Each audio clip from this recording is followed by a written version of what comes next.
विद्यार्थी मित्रांनो नमस्कार। मित्रांनो, आपण आज इयत्ता 6वीच्या सेतू अभ्यासाचा 8व्या दिवसाचा अभ्यास पाहणार आहोत आणि आपण आज काय पाहणार आहोत? मूळ संख्या आणि संयुक्त संख्या। तर गेल्या वर्षी तुम्ही शिकलेला आहात, तरी सुद्धा आपण पुन्हा एकदा थोडंसं आठवावं म्हणून तर सेतू अभ्यास करतोय, है की नाही? तर या ठिकाणी म्हटलंय ज्या संख्येचे एक व ती संख्या असे दोनच विभाजक असतात ती मूळ संख्या असते। म्हणजे आता समजा आपण इथं लिहूया 7चे विभाजक, काय म्हणूया 7चे विभाजक। 7चे विभाजक कोणते आहेत बघा, 7ला फक्त 1ने आणि 7नेच भाग जातो, 1 आणि तीच संख्या 7 1 7 एवढेच त्याचे विभाजक आहेत। म्हणजेच 1 आणि तीच संख्या एवढेच विभाजक आहेत, म्हणून 7 ही कसली संख्या आहे? मूळ संख्या आहे। ओके, आता पुढे बघा, ज्या संख्येचे 2 पेक्षा जास्त विभाजक असतात ती संख्या संयुक्त संख्या असते। म्हणजे आता बघा आपण या ठिकाणी म्हणूया 8चे विभाजक। बघा आता 8चे विभाजक 1 आहे, 2 आहे, 4 आहे, 8 आहे। आता 1 आणि 8 हे तर असतातच सगळ्यांचे, म्हणजे 1 आणि तीच संख्या हे सगळ्यांचेच विभाजक असतात। हे 2 सोडून 2 पेक्षा अधिक विभाजक आहेत 8चे, म्हणून 8 कसली संख्या आहे? संयुक्त संख्या आहे। मित्रांनो कसली संख्या आहे? 8 संयुक्त संख्या आहे, एवढं लक्षात घ्या। आता पुढे बघा, 1 ही संख्या संयुक्तही नाही आणि मूळही नाही। कारण बघा तिला संयुक्त का नाही म्हणायचं? कारण की तिचे 2 पेक्षा जास्त विभाजक नाहीत। आणि मूळ का नाही म्हणायचं? कारण की तिचे कमीत कमी 2 विभाजक नाहीत। मूळ संख्या असण्यासाठी ती संख्या आणि 1 असे 2 विभाजक असावे लागतात। पण आपण जर 1चे विभाजक लिहायला गेलो, समजा आपण जर 1चे विभाजक लिहायला गेलो, आता इथं म्हणतो मी 1चे विभाजक, 1चे विभाजक जर आपण लिहायला गेलो तर आपण फक्त तिथं काय लिहू शकतो? 1च लिहू शकतो। 1 सोडून दुसरा कोणताही विभाजक नाही, म्हणजे 1 संयुक्त सुद्धा नाही आणि मूळ सुद्धा नाही। त्यानंतर संबोध कोपऱ्यामध्ये आपल्याला म्हटलंय 2 ही सर्वात लहान मूळ संख्या आहे। म्हणजे मूळ संख्या कुठून सुरुवात होतात? 2 पासूनच होतात। आणि अजून एक गोष्ट लक्षात घ्यायची, 2 ही एकमेव सम असणारी मूळ संख्या आहे। बघा 2 ही एकमेव सम असणारी मूळ संख्या आहे, लक्षात घ्या। 2 ही एकमेव सम असणारी मूळ संख्या आहे। बाकीच्या ज्या सम संख्या आहेत त्या मूळ संख्या नाहीत, त्या संख्या संयुक्त संख्या आहेत। ओके, 2 फक्त सम असणारी एकमेव मूळ संख्या आहे। आता सहमूळ संख्या कशाला म्हणायचं बघा,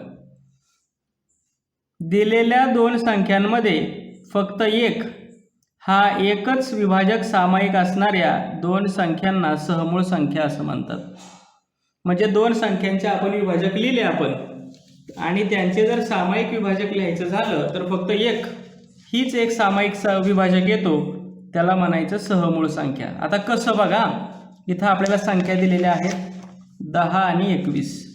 आता 10चे विभाजक लिहूया, 21चे विभाजक लिहूया। इथं म्हणूया 10चे विभाजक, 10चे विभाजक 1 आहे, 2 आहे, 5 आहे आणि 10 आहे। 21चे विभाजक, 21चे विभाजक 1 आहे, 3 आहे, 7 आहे आणि 21 आहे। दोन्हीकडे 1 आहे, इथं म्हणायचं सामायिक विभाजक। बघा आता सामायिक विभाजक, सामायिक विभाजक काय? दोन्हीकडे 1 1च आहे। सामायिक विभाजक आपण काय लिहायचा? 1 लिहायचा। सामायिक विभाजक काय लिहिलंय आपण? 1, कारण की दोघांमध्ये सारखा कोण आहे? 1च आहे। असं ज्यावेळी येतं सामायिक विभाजक फक्त 1 हीच संख्या येते, तेव्हा या सहमूळ संख्या असतात। म्हणून आपण काय म्हणणार? 10 व 21 या सहमूळ संख्या आहेत। ओके, 10 व 21 या सहमूळ संख्या आहेत असं आपण म्हणणार, कारण की त्यांच्यामध्ये सामायिक विभाजक हे 1च आहे। ओके, आता जर आपण समजा आपण घेतलं 12 आणि 14 या सहमूळ संख्या आहेत की नाही चेक करायचं म्हटलं आपण, 12 आणि 14, तर आपण लिहिणार 12चे विभाजक। 12चे विभाजक काय आहेत बघा, 1 आहे, 2 आहे, 3 आहे, 4 आहे, 6 आहे आणि 12 आहे। त्यानंतर 14चे विभाजक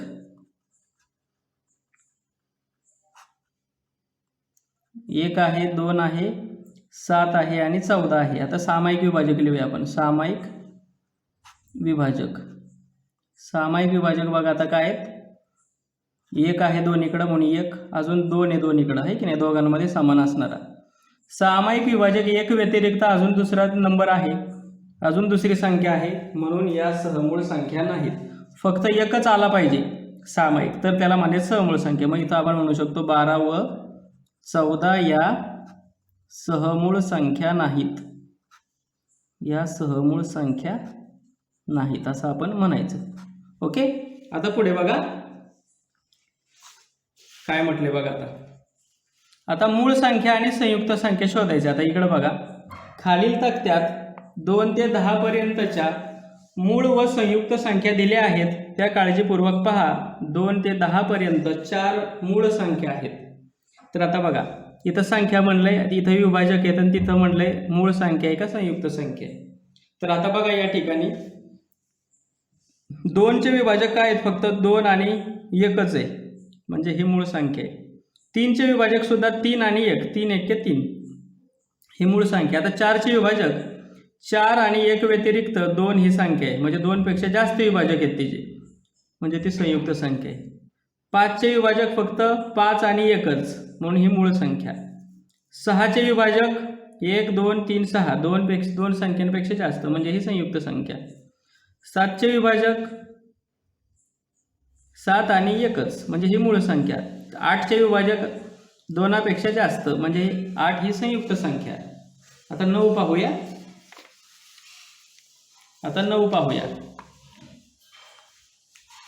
बघा 9चे विभाजक 1 3 आणि 9 आहे की नाही, 9चे विभाजक म्हणजे ही संयुक्त संख्या. 10चे विभाजक 1 2 5 10, म्हणजे 10 ही सुद्धा संयुक्त संख्या. आता आपल्याला प्रश्न दिलेले आहेत. 11 ते 30 पर्यंतच्या मूळ संख्या लिहा. बघा आता प्रश्न दिला आपल्याला 11 ते 30 पर्यंतच्या मूळ संख्या लिहा. 11 ते 30 पर्यंतच्या मूळ संख्या लिहा. तर आपण या ठिकाणी प्रश्नाचं उत्तर लिहूया. 11 ते 30 पर्यंतच्या मूळ संख्या, या प्रश्नाचं उत्तर आपण इथं पण लिहू शकतोय. 11 पासून सुरुवात करूया. 11 आहे, 11 नंतर 13 17 19, बरोबर.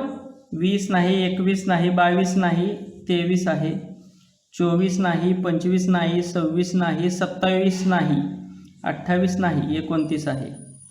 11 ते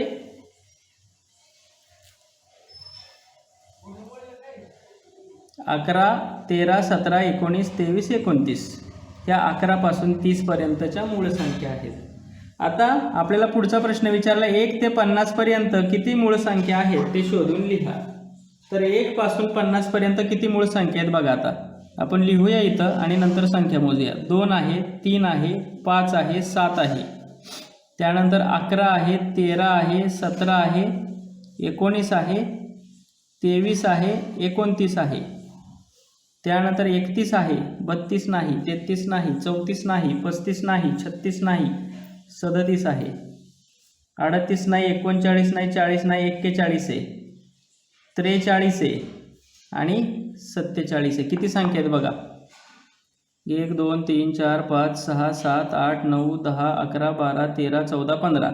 1 ते 50 पर्यंत किती मूळ संख्या आहेत? 15. मग इथं आपण लिहूया 1 ते 50 पर्यंत 15 मूळ संख्या आहेत. काय म्हणायचं? 15 मूळ संख्या आहेत असं आपण म्हणायचं. ओके. 1 ते 50 पर्यंत 15 मूळ संख्या आहेत. आता पुढे बघा. पुढचा प्रश्न सराव कोपरा म्हणजे सराव करायचा या ठिकाणी. तर या ठिकाणी बघा खाली दिलेल्या संख्यांमधील मूळ संख्येला गोल करा. तर बघा इथं मूळ संख्या बघा कोणती? 31 आहे. मग 31 ला गोल करायची. 49 नाही, 12 नाही, 23 ही मूळ संख्या आहे. त्यानंतर 59 ही मूळ संख्या आहे. त्यानंतर 74 नाही, 79 ही मूळ संख्या आहे. तर ह्या मूळ संख्यांना आपण गोल केलेला आहे. आता पुढे बघा पुढचा प्रश्न. खालील जोड्यांमधील सहमूळ संख्या आहेत की नाही हे ठरवा. बरोबर. तर आता हा प्रश्न आपण कसा सोडवायचा आहे बघा. सहमूळ संख्या आहेत की नाही ते ठरवायचे आपण.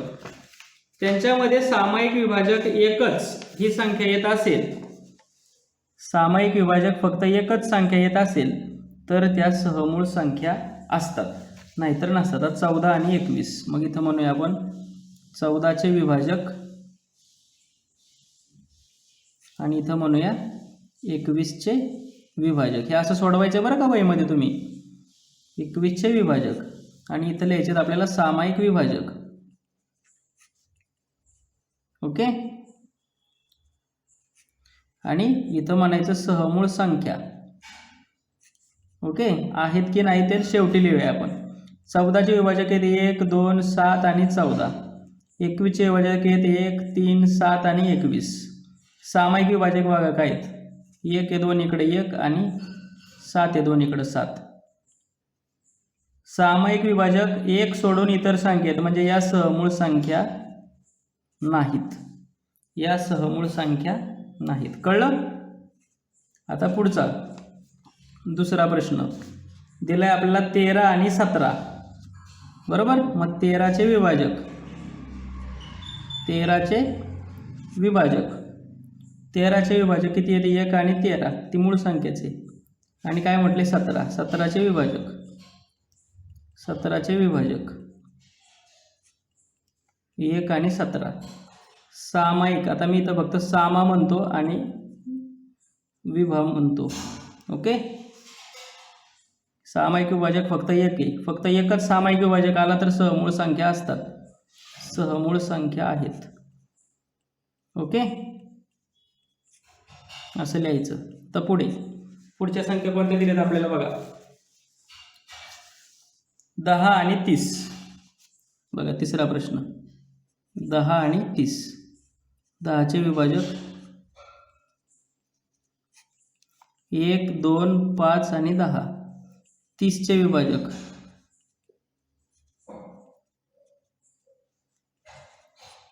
1, 2, 3, 5, 6, 10, 15 आणि 30. आता सामायिक विभाजक, सामायिक विभाजक 1 आहे 2 इकडं, 2 आहे आणि 10 आहे, म्हणजे या सहमूळ संख्या आहेत का? नाहीत. मग या ठिकाणी म्हणायचं सहमूळ संख्या नाहीत. 10 आणि 30 या सहमूळ संख्या नाहीत. ओके. आता पुढे अजून 5 सुद्धा आहे याच्यामध्ये सामायिक विभाजक, आहे की नाही? म्हणजे या सहमूळ संख्या नाहीत, एकपेक्षा जास्त आहेत. 10 आणि 30 झालं, त्यानंतर आहे 50 आणि 52. या ठिकाणी आपण म्हणू शकतोय 50 आणि 52. 50चे विभाजक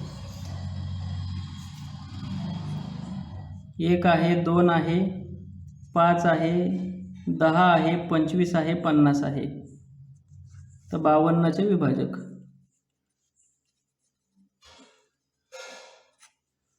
52चे विभाजक 1 आहे, 2 आहे, 4 आहे आणि 13 आहे. 13 चौक 52 आणि 26 आणि 52. बरोबर. सामायिक विभाजक बघा 2 इकडं कोणकोणत्या संख्येत बघा 1 आणि 2 आहे की नाही? 1 सोडून दुसरा अंक आहेच, म्हणजे सहमूळ संख्या नाहीत. या सुद्धा सहमूळ संख्या नाहीत. ओके. आता पुढचा प्रश्न 5वा. 15 आणि 16. 5वा प्रश्न. मग इथं म्हणायचं 15चे विभाजक, 15चे विभाजक 1, 3, 5 आणि 15. 16चे विभाजक 1, 2, 4, 8 आणि 16. सामायिक विभाजक, सामाविभा म्हटले मी, सामायिक विभाजक. सामायिक काय? फक्त एकच आहे, म्हणजे सहमूळ संख्या आहेत. या ठिकाणी म्हणायचं मग सहमूळ संख्या आहेत. ओके. तर अशा पद्धतीने हे लिहायचं आहे. आता पुढचा प्रश्न बघा. पुढचा प्रश्न पाहूया आता. तर मित्रांनो, आव्हानात्मक कोपरा या भागामध्ये आपल्याला म्हटलेलं आहे बघा, 1 ते 100 पर्यंतच्या संख्या चौकटीत लिहा. तर 1 ते 100 पर्यंतच्या संख्या आपण लिहायच्या आहेत आणि त्यानंतर काय करायचे, 2 ने विभाज्य संख्या असणाऱ्या संख्यांना लाल रंगाचे वर्तुळ करा. आता मी या ठिकाणी 1 ते 100 पर्यंतच्या संख्या लिहिलेल्या आहेत. ओके, 1 ते 100 पर्यंतच्या संख्या मी लिहिलेल्या आहेत. तर 2 ने विभाज्य असणाऱ्या संख्या म्हणजे ज्यांच्या एकक स्थानी 0, 2, 4, 6, 8 आहे त्यांना आपण काय करायचे, या ठिकाणी म्हणले लाल रंगाचं वर्तुळ करा. तर मित्रांनो, आता माझ्याकडे गुलाबी स्केच पेन आहे म्हणून मी इथं गुलाबी स्केच पेनने करतोय.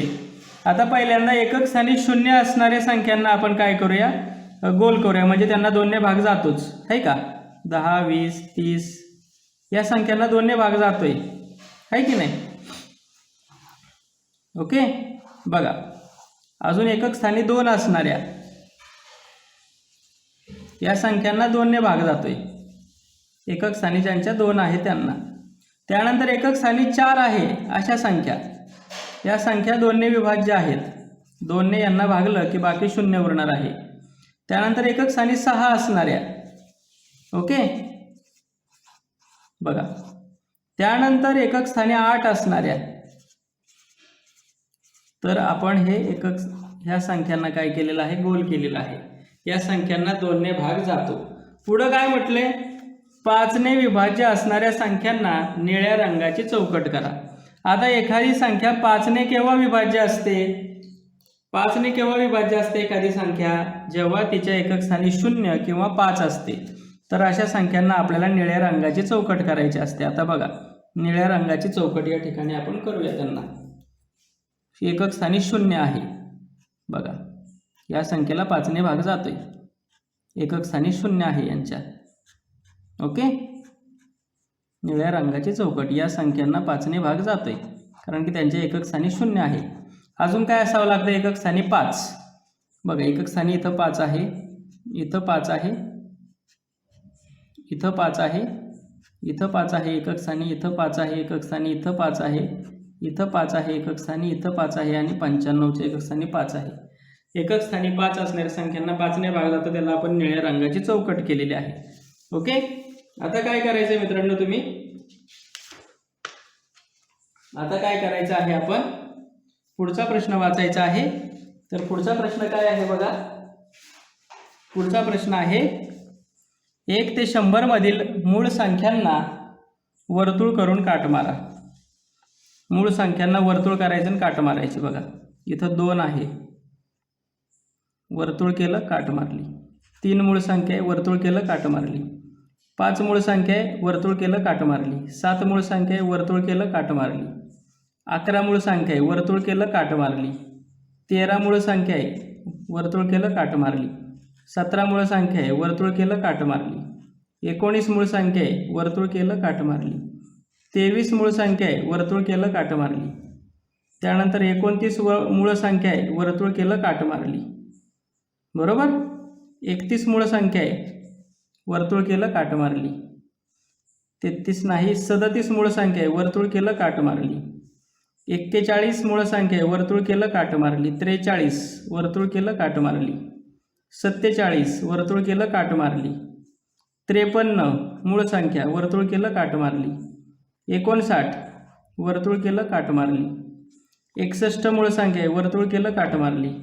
67 वर्तुळ केलं काट मारली. 71 वर्तुळ केलं काट मारली. 73 मूळ संख्या. 79 मूळ संख्या आहे की नाही, 79 मूळ संख्या, वर्तुळ केलं त्याला आपण काट मारली. त्यानंतर 83 मूळ संख्या, 89 मूळ संख्या आणि इथं 97 ही मूळ संख्या आहे. अशा एकूण 25 मूळ संख्या आहेत. बघा मोजूया आपण वाटल्यास, 1 2 3 4. ओके, इथं 4 आहेत. 5 6 7 8 9 10 11 12 13 14 15 16 17 18 19 20 21 22 23 24 आणि 25 अशा एकूण 25 मूळ संख्या आहेत. ओके, तर अशा पद्धतीने हा आपला सराव जो सेतू अभ्यास आहे आजचा तो संपलेला आहे. वहीत व्यवस्थित सोडवा. थँक्यू.